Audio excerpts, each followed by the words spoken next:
Newcastle United supporters might be forgiven for erasing today's date, May 16, from their memories. On this day 20 years ago, the Toon Army travelled en masse to the Twin Towers of Wembley Stadium. Thousands more on Tyneside huddled around their TVs, or headed to the pubs of Newcastle city centre to watch that day's big match. United were back at Wembley for their first FA Cup final since 1974, an infamous game they'd badly lost. They reached the League Cup final 2 years later, but lost again. The halcyon days of 1950s black and white FA Cup glory had come and gone long before many of those who travelled to Wembley 20 years ago were born. Alan Shearer in action for Newcastle United against Arsenal in the FA Cup final at Wembley, May 16, 1998. Image, all sport but for the thousands, many in fancy dress and all in high spirits, travelling to London from Newcastle Central Station that day. There were echoes of past times. As the special football charter trains rolled into the station one by one that morning, it became clear they were not the expected modern, sleek, state-of-the-art intercities that would transport us to the capital. These had probably been doing the Newcastle to King's Cross route when the Magpies last lifted the FA Cup in 1955. Such was their antiquity. When my diesel train pulled up at one station in the Midlands, presumably to take on more coal, a large gaggle of train spotters was ready waiting, cameras in hand, to view and photograph the vintage engine and its equally past-it carriages.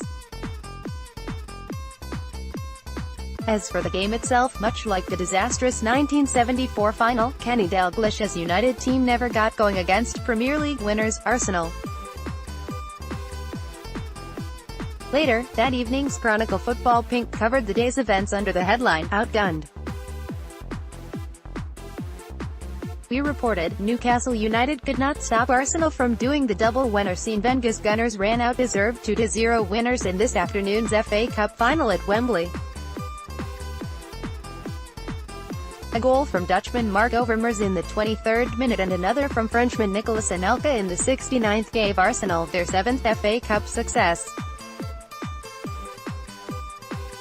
And United can have no complaints apart from one brief spell in the second half when both Nikos Debizes and Alan Shearer struck the woodwork. Arsenal were clearly the better team. And really United paid the penalty for not giving Alan Shearer any support up front. Liz Barton and Pistone in action for Newcastle United against Arsenal in the FA Cup final at Wembley, May 16, 1998. Image, all sport. Shearer was left isolated on his own for most of the game, and this played exactly into Arsenal's hands. Indeed, United were a huge disappointment in the first half, and it could have been much worse when Shearer clattered into Tony Adams and could easily have been sent off. But Adams sportingly saved his England colleague by getting to his feet and Shearer was booked. So too were Warren Barton, Nikos Debizes and Steve Howe in a bad-tempered second half along with Arsenal's Nigel Winterburn. To United's credit, they had a real go in the second half, but they lacked a cutting edge and a player of the quality of man of the match Ray Parlour. Newcastle United at Wembley Stadium, game by game across the decades, but Newcastle were out of luck when both Shearer and Debizes hit the woodwork and then Anelka wrapped it up for Arsenal with the second goal. United were never going to come back from this but at least had a go.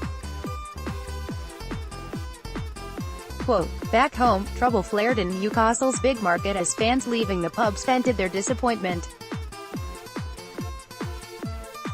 Down at Wembley, as United supporters trooped disconsolately out of the stadium, little did they know they'd return a year later for the 1999 FA Cup final, but that's another story.